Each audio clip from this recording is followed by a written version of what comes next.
केवळ प्रज्ञा ही पुरेशी नसून तिच्या समवेत शीलही असले पाहिजे असे धम्म जेव्हा शिकवतो तेव्हाच तो सद्धम्म रूप पावतो. प्रज्ञा ही आवश्यक आहे, पण शील त्यापेक्षा अधिक आवश्यक आहे. शीलाशिवाय प्रज्ञा भयकारक आहे. केवळ प्रज्ञा ही भयकारक आहे. प्रज्ञा ही माणसाच्या हातातल्या तलवारीसारखी आहे. शीलवान माणसाच्या हाती दुसऱ्याला वाचवण्यासाठी तिचा उपयोग केला जाईल, पण शीलरहित माणसाच्या हातून तिचा उपयोग हत्या करण्यासाठी होईल. म्हणूनच प्रज्ञा ही शीलापेक्षा महत्त्वाची आहे. प्रज्ञा हा विचारधम्म म्हणजे योग्य विचार करण्याची पद्धती. शील हा आचारधम्म म्हणजे योग्य वागण्याची पद्धती. शीलाविषयी भगवान बुद्धांनी 5 मूलतत्व सांगितलेली आहेत. पहिले जीवहत्येसंबंधी, दुसरे चोरीसंबंधी, तिसरे वैषयिक अनितीसंबंधी, चौथे खोटं बोलण्यासंबंधी आणि 5वे मद्यपानासंबंधी. आणि यापैकी प्रत्येक संबंधाने भगवान बुद्धाने असं सांगितलं आहे की हत्या करू नये, चोरी करू नये, खोटं बोलू नये, वैषयिक अनिती करू नये आणि मद्यपान करू नये. बुद्धांनी प्रज्ञेपेक्षा शीलाला महत्त्व का दिले आहे याचे कारण स्पष्ट आहे. ज्ञानाचा उपयोग माणसाच्या शीलावर अवलंबून आहे. शीलाशिवाय ज्ञान मूल्यहीन आहे असं ते एका ठिकाणी म्हणतात. दुसऱ्या ठिकाणी ते म्हणतात शीलासमान या जगात दुसरे काहीही नाही. शील हा प्रारंभ आणि शेवट आहे. सगळ्या कल्याणांचे ते उगमस्थान आहे. सगळ्या चांगल्या अवस्थातील ती सर्वोत्तम अवस्था आहे. म्हणून आपले शील शुद्ध करा. धम्म जेव्हा प्रज्ञा आणि शील यांच्याविषयी करुणेची आवश्यकता प्रतिपादतो तेव्हाच तो सद्धम्म रूप पावतो. बुद्ध धम्माचे अधिष्ठान काय यासंबंधी काही अशी मतभिन्नता आहे. प्रज्ञा हीच केवळ त्याच्या धम्माचे अधिष्ठान आहे की करुणा हीच त्याच्या धम्माचे अधिष्ठान आहे. या वादामुळे बुद्ध अनुयायात 2 शाखा उत्पन्न झाला. एक शाखा म्हणते प्रज्ञा हीच बुद्ध धम्माचे अधिष्ठान आहे आणि दुसरी शाखा म्हणते की करुणा हीच बुद्ध धम्माचे अधिष्ठान आहे. या दोन्ही शाखा अद्यापि एकमेकांपासून विभक्त झालेल्या आहेत.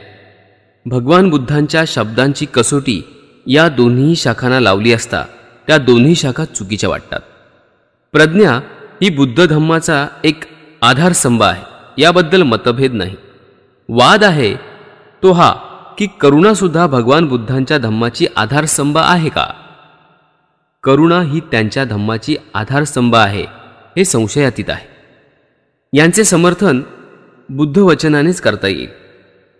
पूर्वी गांधार नावाच्या देशात एका भयानक रोगाने पछाडलेला एक वृद्ध भिक्खू होता. तो ज्या ज्या ठिकाणी उठत अथवा बसत असे ती जागा मलिन होई. तो गांधार देशातील एका विहारात राहत असे. कुणीही त्याच्याजवळ जात नसे किंवा त्याला संकटात मदत करत नसे. एकदा भगवान बुद्ध आपल्या अनुयायांबरोबर तिथे गेले आणि आवश्यक पाने, भांडी, गरम पाणी घेऊन तो म्हातारा भिक्खू जिथे पडला होता त्या ठिकाणी सर्व भिक्खूंसह येऊन पोहोचले. त्या जागेला एवढी दुर्गंधी येत होती की त्या सगळ्या भिक्खूंना त्या माणसासंबंधी घृणा वाटू लागली. पण तथागताने शुक्रदेवाला गरम पाणी ओतायला सांगून आपल्या स्वतःच्या हाताने त्या भिक्खूचे शरीर धुण्यास आणि त्याच्या रोगावर उपचार करण्यास प्रारंभ केला. असं म्हणतात की तेव्हा धरणीकंप झाला आणि ते स्थान एका दिव्य प्रकाशाने इतके भरून गेले की राजा, त्याचे प्रधान, देव आणि नागलोक तेथे सत्वर धावत आले आणि भगवान बुद्धांची पूजा करू लागले.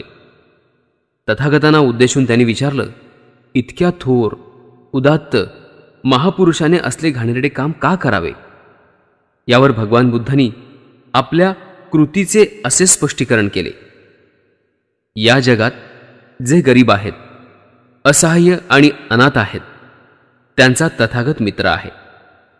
शारीरिक व्याधींनी पछाडलेले आहेत, मग ते श्रमण असोत अथवा इतर कोणीही असोत, त्यांची सेवा करण्यासाठी जे दरिद्री, अरक्षित आणि वृद्ध आहेत त्यांना सहाय्य करण्यासाठी आणि इतरांना आपल्यासारखेच करायला प्रेरणा देण्यासाठी तथागतांचा जन्म आहे.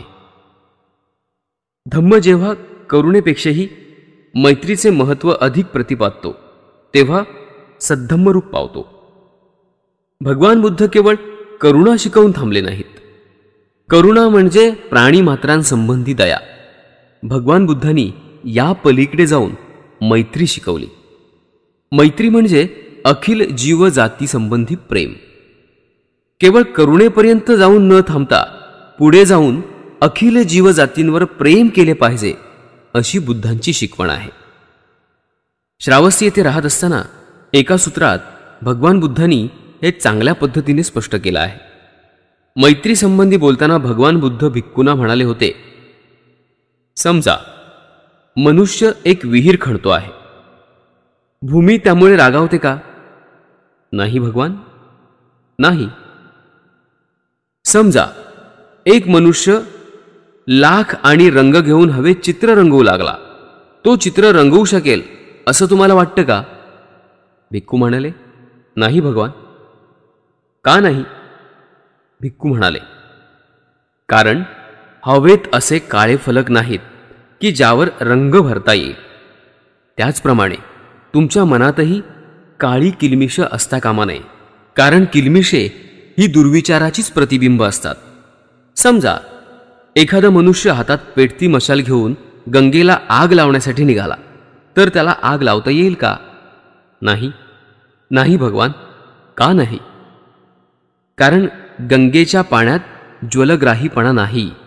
आपले प्रवचन संपवित भगवान बुद्ध म्हणाले, ज्याप्रमाणे भूमीला इजा झाल्यासारखे वाटत नाही आणि ती रागवत नाही, ज्याप्रमाणे हवा आपल्यावर कसलीच प्रतिक्रिया होऊ देत नाही, आणि ज्याप्रमाणे अग्नीने विचलित न होता गंगाजळ सारखे वाहत राहते, त्याचप्रमाणे भिक्खूनो, तुम्ही दुसऱ्याने केलेला अपमान आणि अन्याय सहन करून त्यांच्याशी मैत्रीनेच वागले पाहिजे. भिक्खूनो, मैत्री ही सतत आणि अप्रतिहत वाहत राहिली पाहिजे. आपले मन पृथ्वीसारखे खंबीर, हवेसारखे विमल आणि गंगेसारखे गंभीर ठेवणे हे तुमचं पवित्र कर्तव्य आहे. असे जर तुम्ही कराल तर कितीही दुःखदायक गोष्ट घडली तरी तुम्ही सहसा विचलित होणार नाही, कारण जे कोणी उपद्रव देतात ते शेवटी दमून जातात. तुमच्या मैत्रीचा परिसर विश्वासारखा अमर्याद असावा. तुमचे विचार भव्य आणि अपार असावेत आणि त्यात द्वेषाचा लवलेश देखील नसावा. माझ्या धम्मानुसार केवळ करुणेने वागणे हे पुरेसे नाही, त्यात मैत्रीने वागणे देखील आवश्यक आहे. या प्रवचनामध्ये भगवंतांनी भिक्खूंना एक कथा सांगितली. ती संस्मरणीय आहे. पूर्वी एकदा श्रावस्ती नगरात विदेशिका नावाची एक कुलीन स्त्री राहत होती. ती सभ्यता, लीनता आणि सौम्यता या गुणांबद्दल प्रसिद्ध होती. तिची एक मोलकरीण होती. तिचं नाव होतं काली. मोठी चलाक, सकाळी लवकर उठणारी आणि कामसू अशी ती मुलगी होती. कालीने स्वतःशीच विचार केला, माझ्या मालकिणीची ख्याती आहे की तिला क्रोध असा कधीच येत नाही, किंवा तो ती प्रकट करत नाही, किंवा कदाचित मी आपले काम इतक्या चोखपणे बजावते म्हणून तिचा क्रोध अप्रकट राहत असावा. मी तिला कसोटी लावून पाहते. आणि म्हणून ती दुसऱ्या दिवशी सकाळी उठली. तिच्या मालकिणीने तिला हाक मारून विचारलं, तू इतक्या उशिरा का उठलीस? मोलकरीण म्हणाली, त्यात काय बाईसाहेब?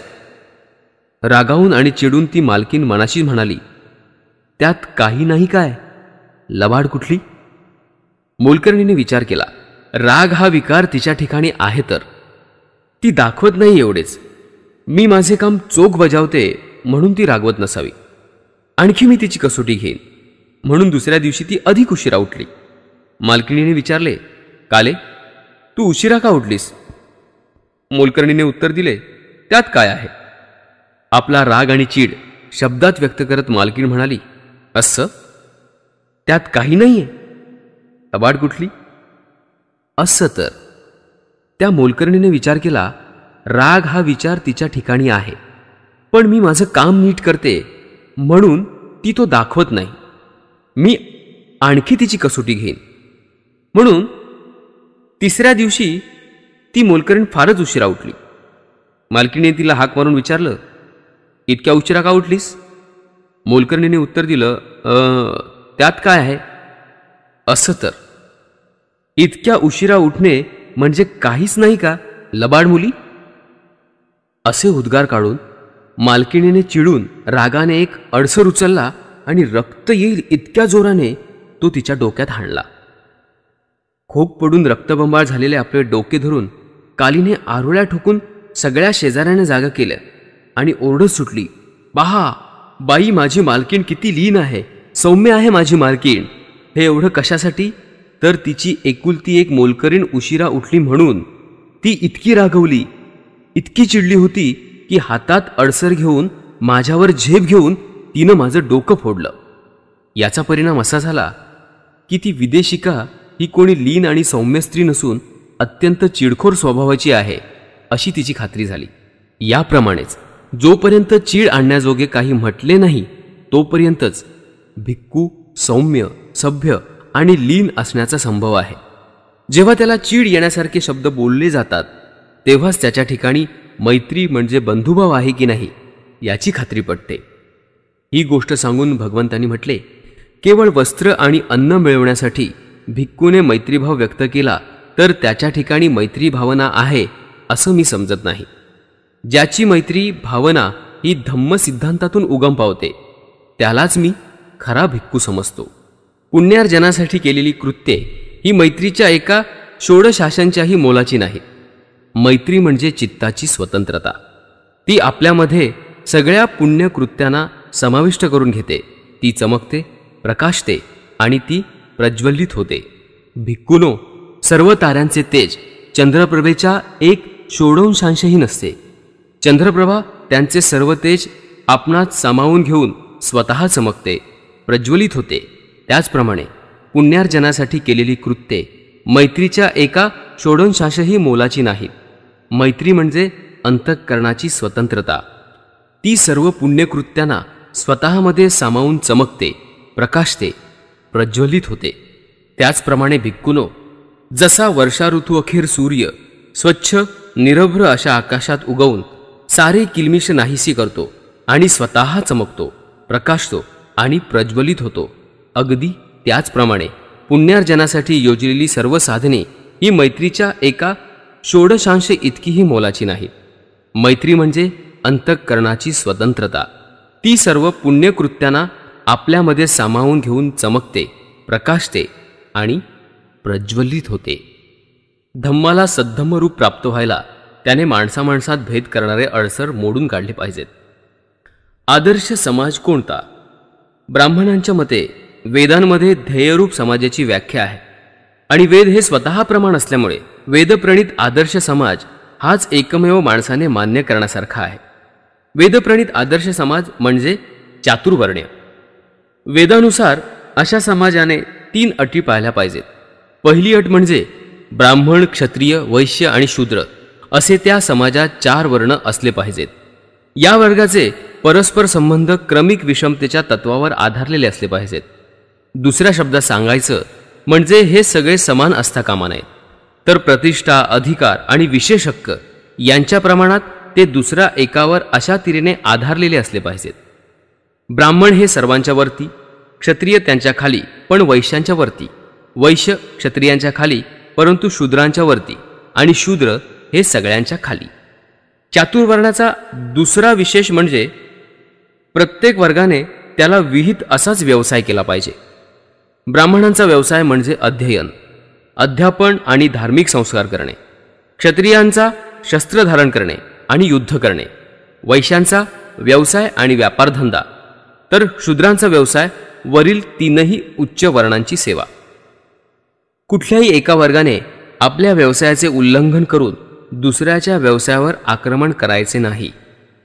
हा आदर्श समाजाच्या सिद्धांताचा आग्रह धरून ब्राह्मणांनी तो लोकांना शिकवला. या सिद्धांताचा आत्मा विषमता आहे हे स्पष्टच आहे. ही सामाजिक विषमता ऐतिहासिक विकासामुळे झाली नसून ती ब्राह्मणी धर्माचा शास्त्रसंमत सिद्धांत आहे. भगवान बुद्धांचा या सिद्धांताला आमूलाग्र विरोध होता. तो जाती संस्थेचा सर्वश्रेष्ठ विरोधक असून समतेचा सर्वात पहिला आणि अत्यंत खंबीर असा समर्थक होता. जाती आणि विषमता यांच्याशी संलग्न असा एकही विचार केला नाही की ज्याचे त्यांनी खंडन केलेले नाही. या मुद्द्यावर भगवान बुद्धांना ब्राह्मणांनी पुष्कळच आव्हान दिले, पण बुद्धांनी त्या सर्वांना पूर्णपणे गप्प बसवले. अश्वलायन सूक्तात एक कथा सांगितली आहे. एकदा ब्राह्मणांनी आपल्यापैकी अश्वलायन नावाच्या पुरुषाला बुद्धांकडे जाऊन त्याच्या जात आणि विषमता या मतांविषयी वाद घालण्यासाठी प्रवृत्त केलं. अश्वलायन भगवान बुद्धांजवळ गेले आणि त्यांनी ब्राह्मणांचे श्रेष्ठत्व प्रस्थापित करणारा पक्ष मांडला. तो म्हणाला, हे गौतमा, ब्राह्मण असं मानतात की ते स्वतः सर्वश्रेष्ठ वर्णाचे आहेत आणि इतर सर्व कृष्ण वर्णातले आहेत. पावित्र्य हे केवळ ब्राह्मणात वसत असते, अब्राह्मणात ते वसत नाही. केवळ ब्राह्मणच ब्रह्माचे औरसपुत्र आहेत. ते त्यांच्या मुखातून जन्माला आले आहेत. तेच त्याच्यापासून उत्पन्न झालेले आहेत. त्याने पैदा केलेले आणि त्याचे वारस आहेत. यावर गौतमा, तुझं काय म्हणणं आहे? भगवान बुद्धांच्या उत्तराने अश्वलायन अगदी गारठूनच गेला. भगवान बुद्ध म्हणाले, अश्वलायना, ब्राह्मणांच्या ब्राह्मणा या ऋतुमती होत नाहीत का? त्या गर्भधारणा करीत नाहीत का? त्या बाळंत होऊन मुलाला जन्म देतात ना? असं असून सुद्धा, म्हणजे स्त्रीपासून जन्माला येऊन सुद्धा तू जे काही म्हणतोस ते सर्व ब्राह्मण खरं मानतात का? अश्वलायन निरुत्तर झाला. भगवान बुद्धांनी अश्वलायनला पुढे दुसरा प्रश्न विचारला. अश्वलायनना, समज एखाद्या क्षत्रियाने ब्राह्मण स्त्रीशी संभोग केला तर काय जन्माला येईल? चतुष्पाद प्राणी येईल की मनुष्य प्राणी? अश्वलायनने काहीच उत्तर दिलं नाही. नैतिक विकासाच्या शक्यतेसंबंधी बोलायचं तर या देशात केवळ ब्राह्मणांच्याच अंतःकरणात द्वेष आणि दुराच्छा यांच्यापासून दूर असलेली प्रेमभावना उत्पन्न होईल की इतर वर्णीयांच्या हृदयात ती उत्पन्न होईल? अश्वलायन म्हणाला, चारही वर्णांच्या अंतःकरणात प्रेमभावना उत्पन्न होऊ शकतात. भगवान बुद्धांनी विचारले, अश्वलायना, योन आणि कंबोज आणि त्यांच्या सान्निध्य असलेल्या देशात स्वामी आणि दास हे दोनच वर्ण आहेत आणि तिथे स्वामीचा दास आणि दासाचा स्वामी असे स्थित्यंतर होऊ शकते. हे तू ऐकलेस का? अश्वलायनने उत्तर दिले, हो भगवंत, मी ते ऐकले आहे. तुमचे चातुर्वर्ण ही एक आदर्श समाज रचना असेल तर ती सर्व देशात का आढळत नाही?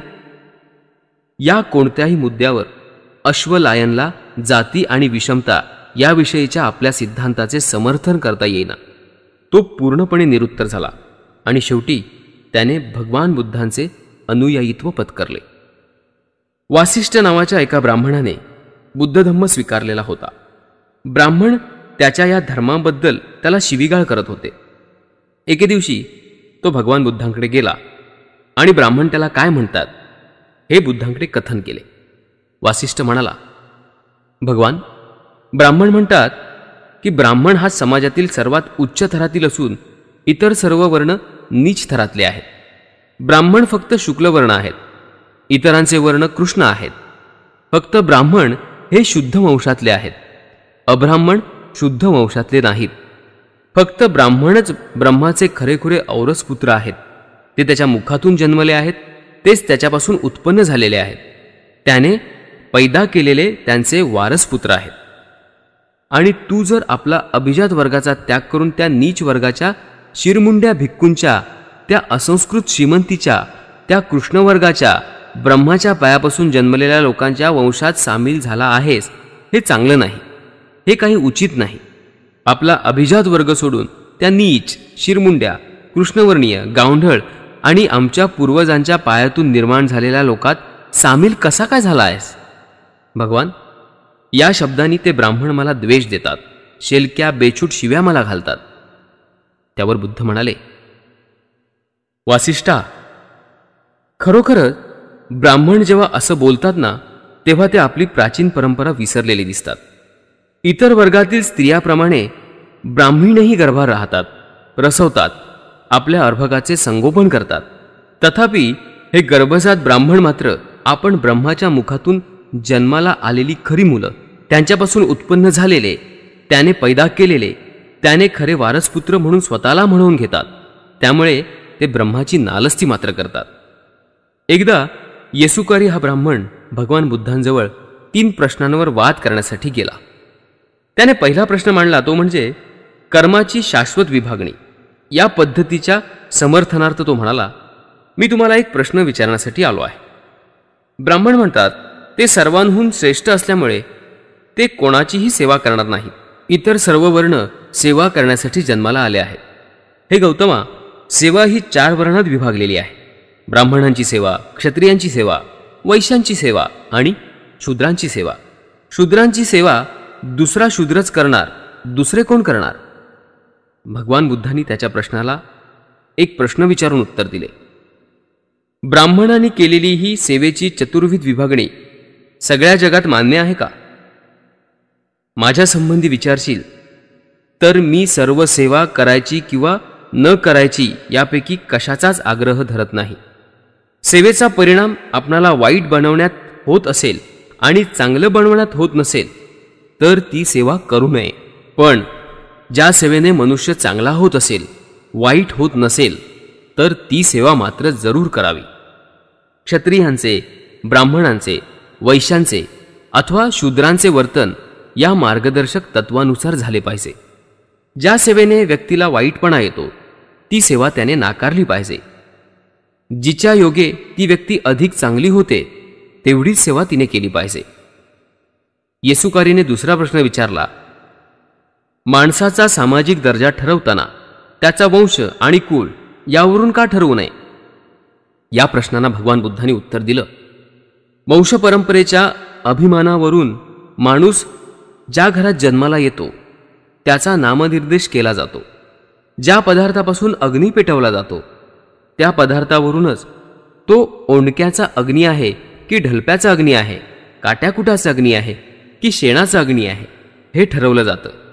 त्याचप्रमाणे धम्माचा उदात्त सिद्धांत हा प्रत्येक माणसाच्या खऱ्या संपदेचे उगमस्थान आहे.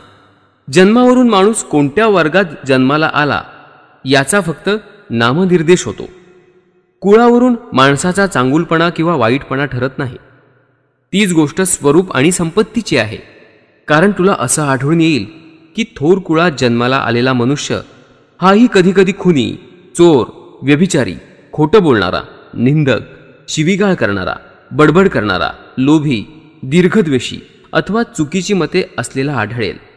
म्हणून मी म्हणतो की जन्म थोर कुळात झाला आहे म्हणून मनुष्य सत्पुरुष होत नाही. त्याचप्रमाणे थोर कुळात जन्माला आलेला पुरुष हा दुर्गुणांपासून अलिप्त असलेलाही आढळेल. म्हणून मी म्हणतो कुळामुळे मनुष्य वाईट होतो असंही नाही. येसुकारीने तिसरा प्रश्न विचारला, तो वर्णप्राप्त क्रमानुसारचा उपजीविकेचा.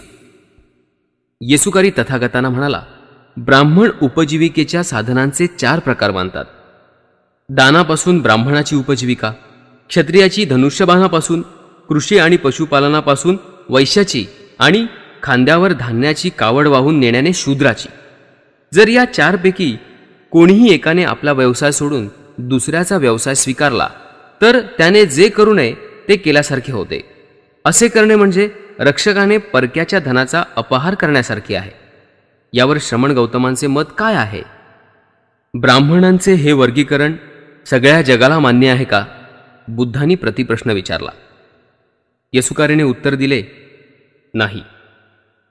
वासिष्ठाला भगवान बुद्धांनी सांगितले, उच्च कुळात जन्म घेण्यापेक्षा जीवनात उच्च आदर्श असणं हे महत्त्वाचं आहे. जाती, विषमता, उच्चता, कनिष्ठता हे भेदभाव असूच शकत नाहीत. सगळे सारखेच आहेत असा भगवान बुद्धांचा उपदेश होता. जसे दुसरे तसाच मी, जसे आम्ही तसेच दुसरे या विचाराने दुसऱ्याशी समरस व्हा हा भगवान बुद्धांचा उपदेश होता. धम्माला सद्धम्मरूप यायला त्याने माणसाचे मोठेपण ज्याच्या जन्मावरून नव्हे तर कार्यावरून ठरवावे अशी शिकवण दिली पाहिजे. ब्राह्मण प्रणित चातुर्वर्णाचा सिद्धांत जन्मावर आधारलेला होता. ब्राह्मण म्हणजे ब्राह्मण आईबापांच्या पोटी जन्माला येणारा मनुष्य, क्षत्रिय म्हणजे क्षत्रिय आईबापांच्या पोटी जन्माला येणारा मनुष्य, वैश्य म्हणजे वैश्य आईबापांच्या पोटी जन्माला येणारा मनुष्य आणि शूद्र म्हणजे शूद्र आईबापांच्या पोटी जन्माला येणारा मनुष्य. ब्राह्मणांच्या मते माणसाचे मोठेपण त्याच्या जन्मापेक्षा दुसऱ्या कशावरही अवलंबून नाही. चातुर्वर्ण्याप्रमाणे हाही सिद्धांत भगवान बुद्धांना घृणास्पद वाटत असे. त्यांचा सिद्धांत ब्राह्मणी सिद्धांतांच्या अगदी विरुद्ध होता. त्यांच्या सिद्धांताप्रमाणे माणसाचे मोठेपण त्याच्या जन्मावर अवलंबून नसून त्याच्या अंगच्या योग्यतेवर अवलंबून आहे. ज्या प्रसंगी भगवान बुद्धांनी आपला हा सिद्धांत मांडला तो प्रसंग विशेष महत्त्वाचा आहे. एकदा भगवान बुद्ध अनाथपिंडकाच्या जेतवनात राहत होते. एके दिवशी दुपारी येण्यापूर्वीच हातात भिक्षापत्र घेऊन त्यांनी श्रावस्ती नगरात भिक्षेसाठी प्रवेश केला. त्यावेळी हेमाग्नी प्रज्वलित करून यज्ञाची तयारी चालली होती. भिक्षाटन करता करता भगवान अग्निक नावाच्या ब्राह्मणाच्या दारी आले. त्याच्या घरात हेमाग्नी पेटला होता. आहुतीची तयारी चालू होती. भगवंतांना आपल्या दाराशी येतानाच पाहून अग्निक रागाने म्हणाला, हे केशकुंचिता थांब, तिथेच थांब. हे करंट्या भिक्खू तिथेच थांब. हे दीनवृषला बहिष्कृत माणसा तिथंच थांब. ब्राह्मणाचे हे शब्द ऐकून भगवान बुद्ध म्हणाले, हे ब्राह्मणा, बहिष्कृत कोणाला म्हणायचे? माणूस कोणत्या कारणाने बहिष्कृत ठरतो हे तुला माहीत आहे का? नाही गौतमा, कोणाला बहिष्कृत म्हणावे आणि कोणाला कोणत्या कारणाने मनुष्य म्हणावे हे मला माहीत नाही. भगवान बुद्ध त्याला म्हणाले, बहिष्कृत कोणाला म्हणायचे याचे ज्ञान तुला झाल्यास काही वावगे होणार नाही. यावर अग्निक ब्राह्मण म्हणाला, त्याचे ज्ञान मला व्हावे असा जर तू आग्रह धरत आहेस तर मग सांग, तुला काय सांगायचे ते सांग. ब्राह्मणांची संमती मिळताच भगवान बुद्ध म्हणाले, जो मनुष्य स्वभावाने रागीट, दीर्घद्वेषी, दुर्गुणी, निंदाप्रिय, मिथ्यादृष्टी आणि वंचक आहे त्याला बहिष्कृत समजावे. जो सजीव प्राण्यांना, पशूंना आणि पक्ष्यांना उपद्रव करतो, ज्याच्या ठिकाणी सजीव प्राण्यासंबंधी अनुकंपा नाही, तो बहिष्कृत समजावा. जो खेड्यापाड्यांना वेढा घालून त्यांचा नाश करतो आणि जो अत्याचारी म्हणून प्रसिद्ध आहे तो बहिष्कृत समजावा. जो गावात अथवा जंगलात परक्याचे धन चोरीने हिरावून नेतो तो बहिष्कृत समजावा. जो ऋण घेऊन पळून जातो किंवा फेडीची मागणी केली असता मी तुमचे काही लागत नाही असं म्हणतो तो बहिष्कृत समजावा. जो एखाद्या क्षुद्र वस्तूच्या वासनेने वाटसरूला लुबाडतो आणि प्रसंगी त्याची हत्याही करतो तो बहिष्कृत समजावा. जो साक्षीच्या वेळी स्वतःसाठी किंवा दुसऱ्यांसाठी किंवा द्रव्यलाभाच्या आशेने खोटं बोलतो तो बहिष्कृत समजावा. जो संमतीने अथवा बलात्काराने आप्त अथवा मित्रांच्या स्त्रियांशी मर्यादाक्रमण करतो तो बहिष्कृत समजावा. जो संपन्न असूनही आपल्या गतयौवनात वृद्ध अशा मातापितरांचे पोषण करत नाही तो बहिष्कृत समजावा. जो चांगले कोणते म्हणून विचारले असता वाईटाशी सल्लामसलत देतो आणि कपटीपणाने शिकवतो तो बहिष्कृत समजावा. जन्माने कोणीच बहिष्कृत नसतो, त्याचप्रमाणे जन्माने कोणीही ब्राह्मण ठरत नाही. भगवंताचे हे शब्द ऐकल्यानंतर त्यांनी केलेल्या शिवीगाळीबद्दल त्या अग्निकाला आपली लाज वाटू लागली. धम्माला सद्धम्मरूप यायला धम्माने माणसांमधील समतेच्या भावनेची अभिवृद्धी केली पाहिजे. जन्माने माणसे विषम असतात, काही बळकट तर काही दुबळी असतात, काहींना अधिक बुद्धी असते तर काहींना थोडीच बुद्धी असते, काहींच्या अंगी थोर कर्तृत्व शक्ती असते तर काहींच्या अंगी ती फार थोड्या प्रमाणात असते, काही सधन असतात तर काही दरिद्री असतात. या सगळ्या प्रकारच्या माणसांना जीवन संघर्षात प्रवेश करायचा असतो. या जीवन संघर्षात विषमता ही स्वाभाविक स्थिती आहे असं मानलं तर दुबळ्यांची स्थिती असहाय्य होईल. विषमता जीवनाचा नियम करून चालेल का? या नियमांचा परिणाम म्हणजे जीवन संघर्षात जे योग्यतम ते टिकतील. असं असल्यामुळे काही लोक वरीलप्रमाणे या प्रश्नाचे उत्तर होकारात्मक देतात. पण प्रश्न असा आहे की संघर्षात जे योग्यतम ते समाजाच्या दृष्टीने श्रेष्ठतम असे ठरतात का? याला कोणीही होकारार्थी उत्तर देऊ शकत नाही. याच कारणास्तव धर्म समता शिकवतो. जरी श्रेष्ठतम मनुष्य योग्यतम नसला तरी समाजात समतेस मान्यता दिल्यास तो जगू शकेल. समाजाला जर कोणाची गरज असेल तर ती श्रेष्ठतम पुरुषाची, योग्यतम पुरुषाची नव्हे. आणि याच कारणास्तव मुख्यतः धर्म समानतेच्या तत्वाचा पुरस्कार करतो. हा बुद्धांचा दृष्टिकोन आहे. यास्तव जो धर्म समता शिकवत नाही तो स्वीकारण्यायोग्य नाही असं त्यांचं मत होतं. स्वतःला सुखी करण्यासाठी दुसऱ्याला दुःखी करा अथवा दुसऱ्याला सुखी करण्यासाठी स्वतःला दुःखी करा अथवा स्वतःला आणि दुसऱ्याला दुःखी करा, अशा तऱ्हेने कर्माचा उपदेश करणाऱ्या धर्मावर तुम्ही विश्वास ठेवाल का? त्यावर श्रद्धा ठेवाल का? जो धर्म आपल्या सुखाबरोबरच दुसऱ्याच्याही सुखाची वाढ करण्याची आणि कोणताही अत्याचार सहन न करण्याचा उपदेश करतो तो श्रेष्ठतम धर्म नव्हे का? जे ब्राह्मण समतेच्या तत्वाला विरोध करीत त्यांना हे आणि अशांसारखे मोठे खोचक प्रश्न गौतम बुद्ध विचारत असत. भगवान बुद्धांचा धम्म म्हणजे माणसाच्या सत्प्रवृत्तीतून उद्भवणारा अत्यंत न्यायप्रधान असा धम्म आहे.